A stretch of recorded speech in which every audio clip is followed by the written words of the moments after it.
Denver 7 Investigates team has a home buying horror story. The people caught in the middle all say they lost their brand new dream homes because of it. And Denver 7 investigative reporter Ryan Luby is on the case. And good evening. Quite a case this is. Two friends each planned to buy nice new townhomes near Sloan's Lake. 2 townhomes in all more than a year ago. They each put down money for them, but literally at the last moment, there's record to show that the developer pulled a legal move to rip the homes away and put at least one of them back on the market, listed for a whole lot more money. If you live and love some of Denver's more established neighborhoods, you know the never-ending construction is a never-ending headache anymore. But an even greater frustration can come from getting caught up in the construction itself. And got on this wait list a year and a half ago. And hearing why Jordan Head and his friend say their dreams to live here, to each buy one of these townhomes, got crushed. Me and my friend were so excited to move into like a new hot up-and-coming neighborhood. And I guess it's so hot that I guess you just rip people off. Indeed, both are no longer playing a waiting game, but a legal game.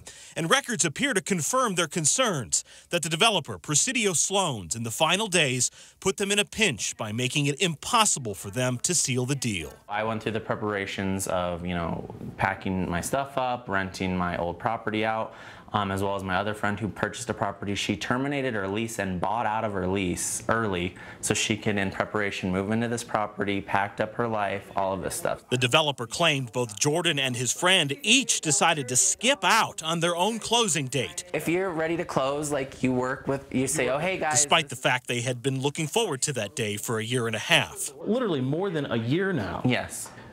And they're quibbling over one day. Correct, to close on a property. Never mind, in Jordan's case, the developer's own listing agent said the closing date was negotiable, perhaps a walkthrough. On the 8th or 9th and close on the property on the 10th.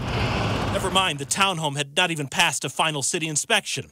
Nope, instead on August 8th, the day Jordan says he was making sure his townhome was built as he wanted it, the developer was sitting at a closing table and then arguing that Jordan breached his own contract when he failed to show. They know I'm over at the property doing a walkthrough, so why would he be at a closing table waiting for me to close? That is the most guilty, just conniving thing I've ever seen. Jordan's townhome has not yet gone on the market again, but his friends did at one point, listed for $80,000 more than what she was going to pay. Totally just greedy. It's total greed. You're unit 12? Yep. Jordan says his townhome could probably go for even more, maybe as much as $100,000 more. Apparently there's no recourse other than you got to go sue someone to have them complete something that they obligated themselves to do for over a year to me and another friend of mine. That is exactly what Jordan and his friend are doing. They filed suit just a few weeks ago. The developer still has their earnest money after all, collectively more than $45,000. They initially offered to return it, but only if Jordan and his friend signed a waiver agreeing not to file litigation. Well, in a statement to Denver 7 Investigates, Presidio Sloan says in part that it regrets that Jordan and his friend chose to file a lawsuit despite its offer to resolve the dispute through mediation. And it says in part that Jordan and his friend failed to timely secure financing, also causing the deal to fall through. But Jordan says that is just not true. I met their obligation every time they took my check. He showed us documentation to prove his financing had long been approved.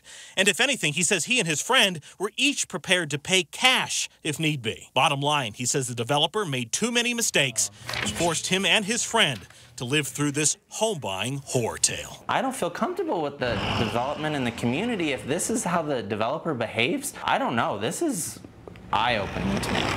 Ryan Luby, Denver 7 Investigates. Wow, and most recently, the developer has offered to settle the lawsuit with Jordan and his friend, but so far, both of them say the settlement isn't even close to what they'd expect after dealing with all this.